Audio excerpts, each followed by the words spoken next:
continue le Shinjinmei. La quatrième phrase, si vous réalisez ici et maintenant l'éveil, l'idée de vrai ou de faux ne doit pas pénétrer dans votre esprit.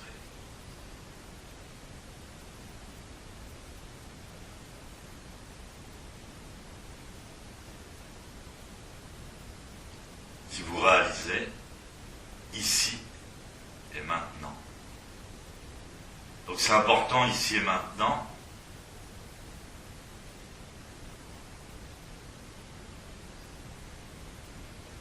C'est important de prendre conscience que nous existons ici et maintenant.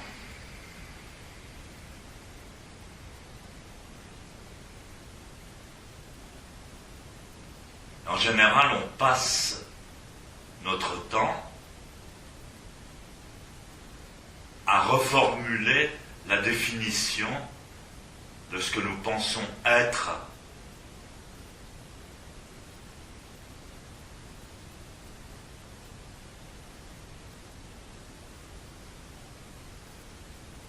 Par exemple, on va dire, moi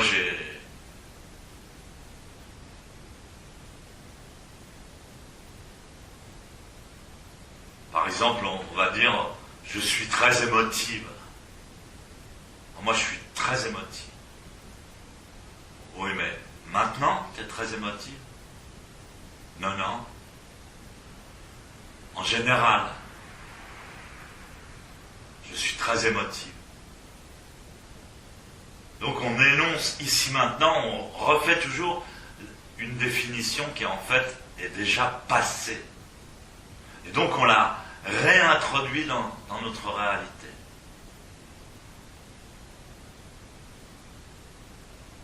Il faut faire donc très attention à la manière dont on se définit, toujours par rapport au passé. Et donc on réinscrit, parce que chaque fois qu'on affirme quelque chose avec la pensée ou avec des mots,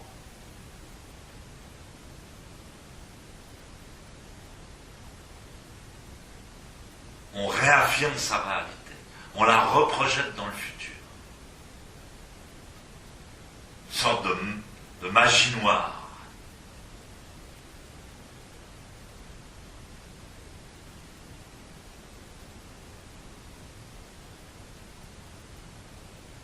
Donc il vaut mieux s'habituer à dire, jusqu'à présent, j'étais très émotif. Très émotif.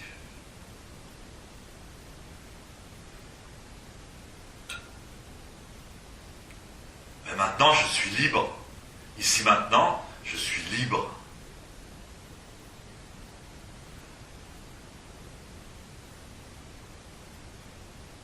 Donc ce qu'on appelle l'éveil, le satori, ne peut exister que ici maintenant, en état de liberté par rapport au passé.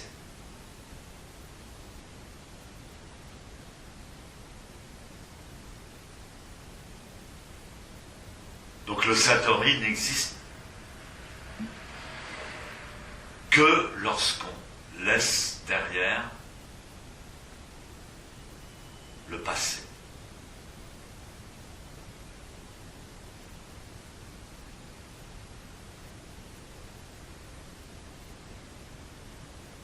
Et qu'on arrête de définir la réalité par rapport à ce qu'on a connu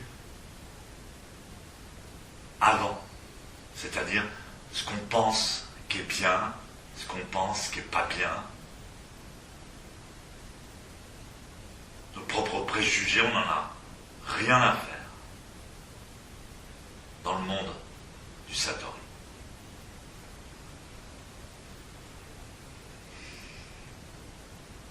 Donc l'idée de vrai ou de faux ne doit plus pénétrer dans notre esprit. Ça, c'est un état très important et très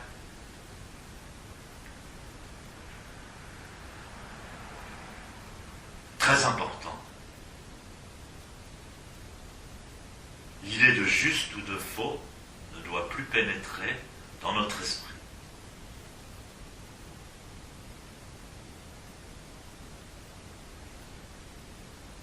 On doit devenir réceptif